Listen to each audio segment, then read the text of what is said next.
ছোটবেলায় বাবা মাকে হারানো অনাথ ছেলে রাজু পেটের দায়ে একটা চায়ের দোকানে কাজ করে। একদিন বাসন মাজতে মাজতে একটা চায়ের কাপ ভেঙে ফেলে, আর সাথে সাথে দোকানের মালিক এসে তাকে যাচ্ছে তাই অপমান করে তাড়িয়ে দেয়। ওই ওই ওই আবার একটা কাপ ভাঙলো। বেটা বেটা তোর মরণও হয় না রে, আপনাকে তো আগেই স্বর্গে পাঠিয়েছিস, তোর মরণও হয় না রে। আমাকে আমাকে ক্ষমা করুন বাবু, মার্চ থেকে কাপটা ভেঙে গেছে। আপনি বরং কাপের দামটা আমার মাইনে থেকে কেটে নেবেন, কিন্তু আমার মা বাবার নামে এসব বলবেন না। কি বললি? তোকে আজকে থেকে আর কাজেই রাখবো না। বেরিয়ে যা, যা বেরিয়ে যা, যা তো যা, মেলা বকিস না। এই নে, যতদিন কাজ করেছিস ততদিনের মাইনে নিয়ে যা, যা আমার চোখের সামনে থেকে বেরিয়ে যা। এরপর রাজু চোখের জল ফেলতে ফেলতে দোকান থেকে বেরিয়ে যায় আর ভাবতে থাকে কি করে সে এবার রোজগার করবে।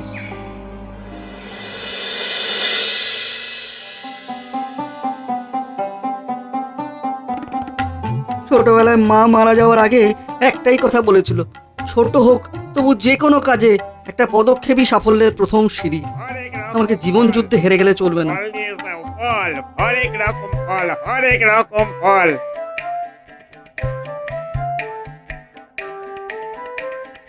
দাদা আপেল কত করে? আপেল 250 টাকা কেজি। ওরে বাবা, এ তো অনেক দাম। আচ্ছা আচ্ছা দাদা, কাঁঠালি কলা কত করে দাদা? কাঁঠালি কলা মাত্র 60 টাকা ডজন। ওরে বাবা, এও তো অনেক দাম, আমার কাছে তো অত টাকা নেই। তাহলে পাতি লেবু নিয়ে যাও, একটা 2 টাকা, 10টা নিলে 15 টাকায় দিয়ে দেব। 10টা লেবু 10 টাকায় হবে না দাদা, আমি 50টা লেবু নেবো, আমার কাছে 50 টাকাই আছে। কিন্তু ওই দামেই তো আমার কেনা। আমি গরিব মানুষ দাদা, দেখুন না একটু, দেখুন না যদি 50 টাকায় 50টা লেবু হয়। আচ্ছা আচ্ছা, ঠিক আছে ঠিক আছে, নিয়ে যাও নিয়ে যাও। এরপর দোকানদার রাজুকে একটা থলে করে 50টা লেবু দেয় আর তার বদলে 50 টাকা নেয়, আর দোকানের থেকে বেশ কিছুটা দূরে বিক্রি করতে থাকে। পাতিলেবু, আরে এসো পাতিলেবু নিয়ে যাও গো, পাতিলেবু 2 টাকা পাতিলেবু। এইভাবে রাজুর বেশ কেটে যাচ্ছিল। এমন সময় সে একদিন দেখতে পায় একজন কচুরিওয়ালার দোকানের সামনে একজন চেঁচামেচি করছে। দাদা একটু জল দিন তো। জল তো নেই দাদা। আপনার কি কোনো বুদ্ধি নেই দাদা? জানেন না লোকজন খাওয়ার পরে একটু জল খায়? অত জল ভরার সময় নেই দাদা। আপনি দরকার হলে অন্য কোনো দোকান থেকে জল কিনিয়ে খান। দূর মশাই দূর, তর্ক করাই বৃথা আপনার সঙ্গে।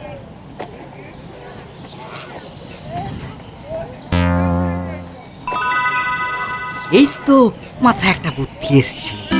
এই কচুরির দোকান বেশ জমজমার দোকান, আমি এর পাশে পাতিলেবুর শরবতের দোকান দেব। হ্যাঁ, তাহলে তাহলে আমি আরো লাভ করতে পারবো।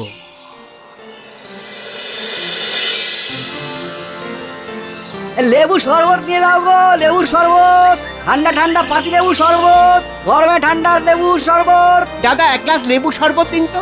এই নিন দাদা, একেবারে ঠান্ডা ঠান্ডা লেবুর শরবত, খেয়ে দেখেন, মনের আনন্দ, প্রাণের আরাম, আত্মার শান্তি। খেয়ে দেখেন খেয়ে দেখেন। রাজুর এই ব্যবসাটা আগের থেকে আরো বেশি লাভজনক হয়ে ওঠে। সে সকালবেলায় লেবু শরবত বিক্রি করতে থাকে এবং বিকেল বেলায় পাতিলেবু বিক্রি করতে থাকে। লেবু নিয়ে যাও গো, পাতিলেবু, আরে এসো পাতিলেবু নিয়ে যাও গো, পাতিলেবু। বাহ দাদা, আপনি পাতিলেবুও বিক্রি করেন? হ্যাঁ, আপনি আপনি সকালে আমার দোকান থেকে লেবুর শরবত খেয়েছিলেন না? হ্যাঁ দাদা, দারুণ ছিল দারুণ ছিল। পাতিলেবু নিয়ে যান দাদা, একটা লেবু মাত্র 2 টাকা, আপনার জন্য 3টে 5 টাকায় করে দেবো। বাহ, তাহলে আমাকে 6টা লেবু দিন। এই নিন দাদা, মাত্র 10 টাকা। আসবেন কিন্তু। নিশ্চয়ই নিশ্চয়ই। এ পাতিলেবু নিয়ে যাও গো, পাতিলেবু 2 টাকা 2 টাকা 2 টাকা, পাতিলেবু নিয়ে যাও। এইভাবে রাজুর ব্যবসা কয়েক বছরের মধ্যে বেশ রমরমা হয়ে ওঠে। কয়েক বছরের মধ্যেই রাজু বাজারে একটা বড় ফলের দোকান দেয়, আর সেই দোকানটা দেয় ঠিক ওই চায়ের দোকানের উল্টো দিকে, যে দোকানে সে আগে কাজ ফল করত। নিয়ে যান, ফল ফল, হরেক রকম ফল, আম, লেবু, কলা, আপেল, শসা, হরেক রকম ফল নিয়ে যান। ও দাদা, ওদিকে তাকিয়ে কি দেখছেন?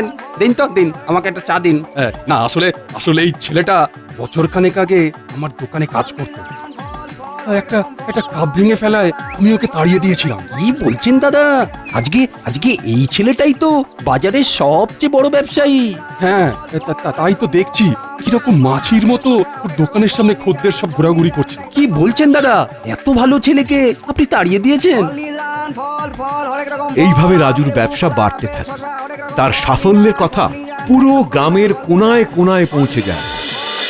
আর কথাটা মোড়লের কানেও যায়। মোড়ল তার বিবাহযোগ্যা কন্যার জন্য একটা সুপাত্র খুঁজছিল। এমন সময় নায়েব এসে বলে, আমি তো বলছি মোড়ল মশাই, ও ছেলে একদম রত্ন ছেলে। তাহলে এখনই চলো, ছেলেটার সাথে কথা বলে আসি। চলুন বাবু চলুন, শুভ কাজে দেরি করতে নেই। আমি একেবারে হাতে করে পাঁজি নিয়েই যাচ্ছি। ছেলে রাজি হলে পাকা কথা সেরেই আসবো। বেশ বেশ।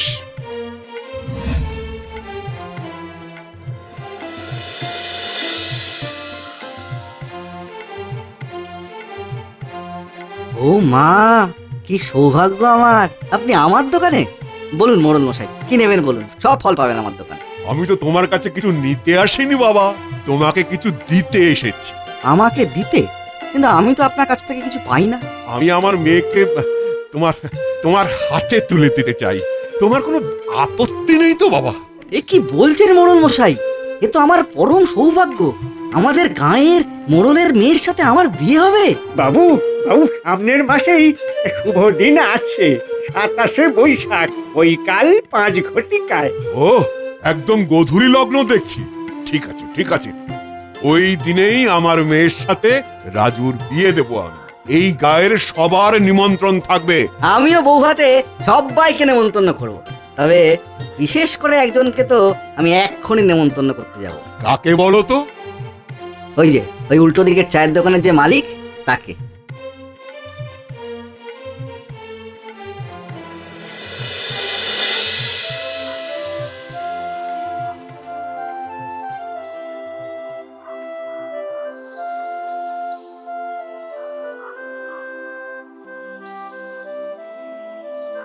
বাবু, আপনাকে অসীম ধন্যবাদ। সেদিন আপনি আপনার দোকান থেকে আমাকে তাড়িয়ে দিয়েছিলেন, আর সেই জন্যই আজকে আমি সফল হতে পেরেছি, নিজের পায়ে দাঁড়াতে পেরেছি। এ মা, না না, ছি ছি ছি ছি বাবা, তুমি এরকম ভাবে বলছো কেন?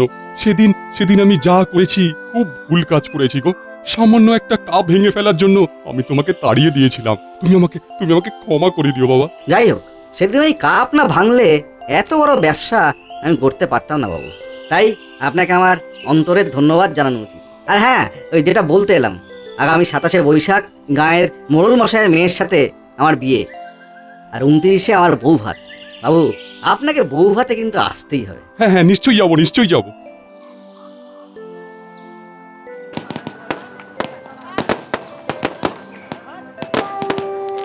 এরপর পূর্ব নির্ধারিত দিনে খুব ধুমধাম করে রাজুর বিয়ে হয়।